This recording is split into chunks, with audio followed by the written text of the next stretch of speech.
She says she wants a man who listens, who thinks deeply, who understands her better than anyone else ever could. But the moment she meets him, she leaves. Not because he was boring, not because he was weak, but because he was intelligent. And real intelligence? It doesn't chase, it doesn't perform, it observes, it questions, it sees. And that's the problem, because most people don't want to be seen. They want to be admired. They want attention, not awareness, especially in modern relationships where image matters more than insight. A man who sees too much becomes threatening, not because he does harm, but because his presence makes others question their own reflection. This is why women hate intelligent men. Not all women, but many, especially the ones still living through a mask. You thought your honesty would be appreciated, you thought your depth would be attractive, but all it did was push her away. Why? Let's begin where the confusion starts. Let's talk about what women actually want. She says she wants a man who understands her, someone who listens, someone who thinks, a man who's different from the rest, someone deep, mysterious, honest. But the truth is, that's only a fantasy. What she actually wants and what she responds to are rarely the same thing, because real intelligence doesn't feel romantic. It feels dangerous. You don't entertain her like the others. You don't flatter her just to win her over. You don't play dumb to make her feel smart. You see her, not the image she projects, not the makeup or the clever captions. You see the cracks behind the smile, the doubts behind the confidence, the emptiness behind the act. And that's the problem. That's what makes her uncomfortable. She's used to men who perform, men who try too hard, men who validate the surface, not question what's underneath. That's safe. That's familiar. You're not. You don't react. You observe. You don't interrupt. You reflect. You make her feel like she's not in control, not because you're forceful, but because you can't be controlled. She might say she wants a thinker, a truth seeker, but the moment she meets one, she feels exposed, and so she turns away. Not because you weren't enough, but because you were too much, too real, too honest, too unaffected by the games. The modern world raised her to be a performer. Likes, attention, reactions, that's her currency. But you're not playing. You're not seduced. And that breaks the script. You weren't supposed to see through her. You were supposed to fall for her. But you didn't. And that's why she walked away. And if you've ever been left wondering why your honesty pushed her away, you're asking the wrong question, because it's not about what you did. It's about what your presence revealed. Now ask yourself this. Why does truth feel like danger? Let's go deeper. Truth doesn't comfort. It confronts. And in a world built on distraction, entertainment, and surface-level connection, truth feels like an intruder. When you speak honestly, you don't just share your mind. You challenge hers. Not by insulting, not by attacking, but by showing her something real, something unfiltered. And real is terrifying, because most people don't live in reality. They live in emotional theater, roles, reactions, masks. She's not used to someone who looks past all that. She's used to being admired for how she appears, not questioned for what she believes. You're not impressed by the show. You're wondering why there's a stage at all, and that makes you unpredictable, uncomfortable, uncontrollable.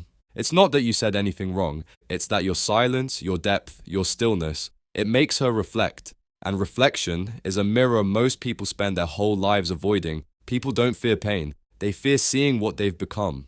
When you ask her why she believes what she believes, when you challenge her need for constant attention, when you don't react to her beauty the way others do, you break something invisible. You disrupt the illusion that she's built her life around, and that doesn't make you evil. It makes you dangerous to the version of her that isn't ready to wake up.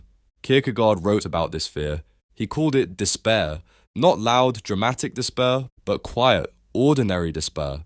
The kind people carry without even knowing it. Most women don't hate intelligent men. They hate what intelligent men expose. They hate how seen they feel. They hate how small their world starts to seem. They don't want your truth, they want their comfort. And when the two collide, comfort always wins. She doesn't leave because you failed. She leaves because you succeeded. You shattered the fantasy. And most people would rather live a beautiful lie than face an uncomfortable truth. But here's the real tragedy. She won't even remember why she walked away. She'll blame your vibe. She'll call it a lack of chemistry. She'll say you were too intense, but deep down, a part of her knows. You saw her too clearly, and she wasn't ready for that. Now the question is, what happens to a world that keeps pushing away the people who see clearly? That's where Kierkegaard's prophecy begins. Let's go there next. Long before dating apps, hookup culture, and filtered lives, Kierkegaard saw it coming. He didn't predict technology. He predicted something worse, a society that forgets how to look inward. He called it the sickness of the age. Not a sickness of the body, but of the spirit. A kind of silent illness where people no longer feel anything real because they've buried it under distractions, masks, and endless noise. He warned us about the aesthetic life, a life built on appearances, entertainment, and escape. A life where everything is ironic, but nothing is meaningful. And isn't that exactly what we see now? People who laugh at everything, but can't sit alone with their own thoughts. People who chase experience after experience, but never feel anything that lasts. People who claim to be free, but are secretly terrified of making a real choice. This is what Kierkegaard feared most. Not chaos, but comfort. He believed most people would rather suffer passively than live actively, that they would do anything to avoid real freedom, because freedom demands self-awareness, and self-awareness leads to despair, at least at first. He described 3 kinds of despair. 1. Not knowing you're in despair. 2. Knowing it but refusing to change. And 3. Knowing it and choosing to become something more. Most people live in the first kind. They scroll, flirt, work, sleep, all while slowly dying inside. And they don't even know it. But the intelligent man, he lives in the third. He has seen the sickness. He has felt it in conversations that go nowhere, in relationships that were all smiles and no soul, in the quiet pain of knowing too much and having no one to share it with. He has chosen despair consciously, not as a curse, but as a beginning. Because real growth starts when illusions die, and when you walk through that fire, when you stop running, stop pretending, and choose to feel everything, you begin to transform. You don't become louder, you become clearer, and that clarity is what sets you apart, but it's also what sets you alone. Because in a world addicted to illusions, the man who sees clearly is never welcome. He's not ignored because he's weak. He's ignored because he reminds everyone else of what they're avoiding. And if that's true, then what does that make intelligence in a shallow world? Not a gift, but a threat. Let's go deeper. Let's talk about why intelligence feels like violence. You didn't insult her. You didn't shame her. You didn't even raise your voice. And yet, she reacted like you did something wrong. Ever wonder why? It's because in a world full of noise, a man who's silent stands out. A man who's calm unnerves people. A man who thinks feels dangerous. And that danger isn't physical, it's psychological. She doesn't fear you hurting her, she fears you seeing her. Past the charm, the cleverness, the armor, into the parts of her she's spent years trying to hide. Even from herself. Because intelligence doesn't flatter, it reveals. And revealing someone's contradictions, even without saying a word, feels like confrontation. That's why intelligence is often misread as arrogance, why depth is mistaken for coldness, why insight feels like judgment, even when it isn't. You didn't say she was lost, but your presence made her feel it. You didn't call her shallow, but your silence made her wonder what she's even looking for. You didn't do anything. That's the point. In a world that's constantly shouting, the one who observes is the most dangerous person in the room, because you're not trying to impress anyone. You're not trying to win. You're not addicted to approval. And that kind of detachment is rare and threatening. People don't fear being corrected, they fear being seen clearly. Because the moment someone sees you without your mask, you either evolve or run. She ran, not because you were cruel, but because she wasn't ready to meet herself through your eyes. This is why intelligence feels like violence. It's not your tone, it's your clarity. It's not your words, it's the weight of your presence. The calm, still, unshakable energy of someone who doesn't need the performance, because they've already seen the truth. Kierkegaard called this kind of man the single individual, the one who lives by truth even if it means walking alone, the one who doesn't speak loudly because he doesn't need to. His life speaks for him. And that kind of man is feared, not because of what he does, but because of what he reveals in everyone else. You're not loud, you're not aggressive, but somehow, your silence still cuts deeper than their words ever could.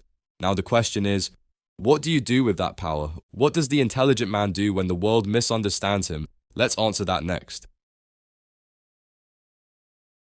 You can't change her. You're not supposed to. You weren't made to be understood. You were made to understand. And that's a heavy burden to carry in a world that rewards noise over silence, flattery over truth, obedience over awareness. So what do? You stop apologizing for being awake. You stop shrinking your presence to make others comfortable. You stop softening your words just to be liked. You stop pretending you don't see what you see. Because once you've seen it, you can't unsee it. You felt the hollowness in small talk. You've seen the way people smile while secretly crumbling inside. You've watched entire relationships play out, built not on love, but on convenience. And once you know that, you can't go back, so you walk forward. Not with arrogance, but with calm. Not with pride, but with clarity. Not to prove anyone wrong, but to remain true to what you know. Kierkegaard wrote about this path. He called it the path of the knight of faith. The knight doesn't look different from others. He walks among them, smiles like them, sleeps, eats, works, blends in. But inside, he carries something no one else can see. He's made peace with pain. He's accepted solitude. He's chosen depth over comfort, truth over applause, growth over belonging. That's the intelligent man's journey. Not a hero in the eyes of the world, but something more dangerous. A man who no longer needs the world's approval to live with dignity. Because you've realized the hard truth, if she can't see you for who you are, she was never meant to walk beside you. If she fears your depth, then let her stay shallow. If your clarity unsettles her, don't dull it. Let her go. You don't need to be chosen. You need to be whole. You don't need to be loved to be valuable. You need to be aligned with truth, no matter how lonely that makes you, because it's in that loneliness that you find your power. And eventually, someone might meet you in that silence, someone who isn't afraid to be seen. But until then, you keep walking. You walk without applause, without fanfare, without needing anyone to follow. You walk dash, because you refuse to sleep with the rest of the world. And when she leaves, don't ask what was wrong with you. Ask what was too real for her, because the answer to that question is the beginning of your freedom now.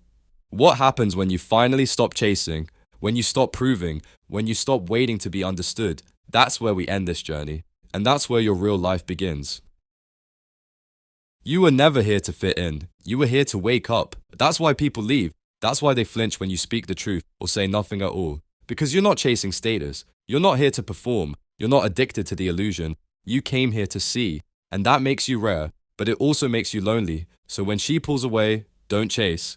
When the world mocks your silence, don't explain. When no one claps for your depth, don't shrink. She didn't hate you. She hated the feeling you left behind, the discomfort of being fully seen, the echo of your presence long after you were gone. Because you didn't validate the mask. You noticed the soul behind it, and that scared her more than any insult ever could. You didn't lose her. She lost herself. The moment she turned away from the one person who saw her clearly. You were never the villain. You were the mirror, and mirrors are easy to break, but impossible to forget. So now you walk, not out of anger, not out of pride, but because there's nothing left to prove, and everything left to become. You walk toward the version of yourself that no one else can give you. Not a woman, not society, not even love, only you. That's the path of the intelligent man. Quiet, sharp, unshakable. And if you've made it this far, you already know. The ones who walk alone are often the ones who lead others back to themselves. So if this message found you, then maybe you're not as alone as you thought. Write your thoughts below. Let the world know you're not asleep. Let them know you still see.